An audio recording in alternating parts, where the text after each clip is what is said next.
ಎಲ್ರಿಗೂ ನಮಸ್ಕಾರ. Welcome to Manish vlog. ಇವತ್ತು ನಾವೆಲ್ಲ ಇಸ್ಕಾನ್ ಮಾಯಾಪುರ, ಪಶ್ಚಿಮ ಬಂಗಾಳದ ನಾಡಿಯಾ ಜಿಲ್ಲೆಯಲ್ಲಿರುವ ಮಾಯಾಪುರ ಇಸ್ಕಾನ್ ದೇವಾಲಯಕ್ಕೆ ಎಲ್ಲರೂ ಹೋಗೋಣ.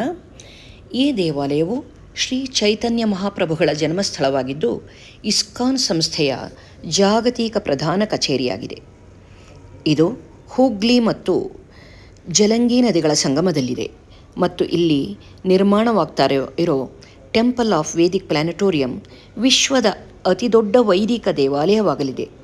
ರಾಧಾ ಮಾಧವ ಮತ್ತು ಚೈತನ್ಯ ಮಹಾಪ್ರಭುಗಳ ದರ್ಶನ, ಭಜನೆ ಮತ್ತು ಸಂಸ್ಕೃತಿಯನ್ನು ಇಲ್ಲಿ ಸವಿಯಬಹುದು. ಇಲ್ಲಿನ ಸ್ಥಳ ಮಹತ್ವವನ್ನು ತಿಳ್ಕೊಳ್ಳೋಣ.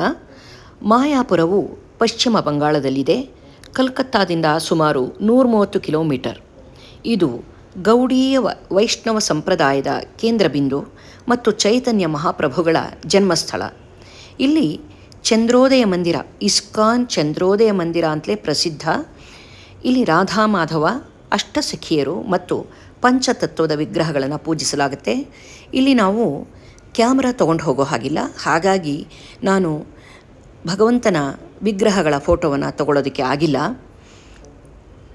ಇಲ್ಲಿ ಟೆಂಪಲ್ ಆಫ್ ವೇದಿಕ್ ಪ್ಲಾನೆಟೋರಿಯಂ ಇದು ವಿಶ್ವದ ಅತಿ ದೊಡ್ಡ ಗುಮಟಾಕಾರದ ದೇವಾಲಯಗಳಲ್ಲಿ ಒಂದಾಗಿದ್ದು ಬಾಹ್ಯಾಕಾಶ ಮತ್ತು ವೈದಿಕ ಕಾಸ್ಮಾಲಜಿ ಬಗ್ಗೆ ಮಾಹಿತಿ ನೀಡುತ್ತೆ. ಇಸ್ಕಾನಿನ ಪ್ರಮುಖ ಆಕರ್ಷಣೆ ಅಂದರೆ ಪ್ರಭುಪಾದರ ಪುಷ್ಪ ಸಮಾಧಿ ಮಂದಿರ, ಯೋಗಪೀಠ, ಗಂಗಾಘಾಟ್, ಗೋಶಾಲೆ.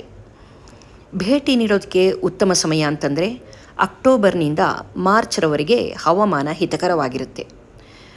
ಮುಖ್ಯ ಹಬ್ಬಗಳು ಅಂದರೆ ಗೌರ ಪೂರ್ಣಿಮಾ, ನವದ್ವೀಪ ಮಂಡಲ ಪರಿಕ್ರಮ ಮತ್ತು ಕೀರ್ತನ ಮೇಳ. ವಸತಿ ಮತ್ತು ಆಹಾರ. ಇಸ್ಕಾನ್ ಆವರಣದಲ್ಲಿ ಭಕ್ತರಿಗಾಗಿ ವಸತಿ ಸೌಕರ್ಯ ಲಭ್ಯ ಇದೆ.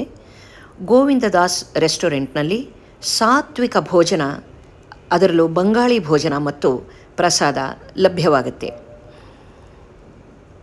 ಕೋಲ್ಕತ್ತಾದಿಂದ ರೈಲು ಅಥವಾ ರಸ್ತೆ ಮಾರ್ಗದ ಮೂಲಕ ಕೃಷ್ಣನಗರ ಅಥವಾ ನವದ್ವೀಪಕ್ಕೆ ಬಂದು ಅಲ್ಲಿಂದ ದೋಣಿ ಮೂಲಕ ಮಾಯಾಪುರ ತಲುಪಬಹುದು. ದೇವಾಲಯದ ಆವರಣದಲ್ಲಿ ಮೊಬೈಲ್ ಕ್ಯಾಮರಾ ನಿಷೇಧಿಸಲಾಗಿದೆ, ಹಾಗಾಗಿ ನಾವು ಕ್ಯಾಮರಾ ತೆಗೆದುಕೊಂಡು ಹೋಗೋ ಹಾಗಿಲ್ಲ.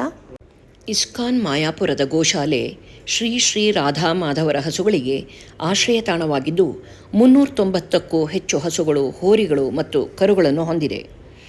ಈ ಗೋಶಾಲೆ ಗೋಪೂಜೆ, ಹಸುಗಳಿಗೆ ಆಹಾರ ನೀಡೋದು, ಹಸುವಿನ ಹಾಲು ಮತ್ತು ದವಸ ಧಾನ್ಯಗಳನ್ನು ಒದಗಿಸುವ ಮೂಲಕ ವೇದ ಸಂಸ್ಕೃತಿಯಲ್ಲಿ ಹಸುಗಳ ರಕ್ಷಣೆಯನ್ನು ಮತ್ತು ತಾಜಾ ಹಾಲು ಮೊಸರು ಉತ್ಪನ್ನಗಳು, ಶುದ್ಧ ಹಾಲಿನಿಂದ ಮಾಡಿದ ಪನೀರ್, ಈ ಉತ್ಪನ್ನಗಳನ್ನು ಮಾಯಾಪುರದಲ್ಲಿರೋ ಗೋಶಾಲೆ ಮಳಿಗೆಯಲ್ಲಿ ನೇರವಾಗಿ ಪಡಿಬಹುದು.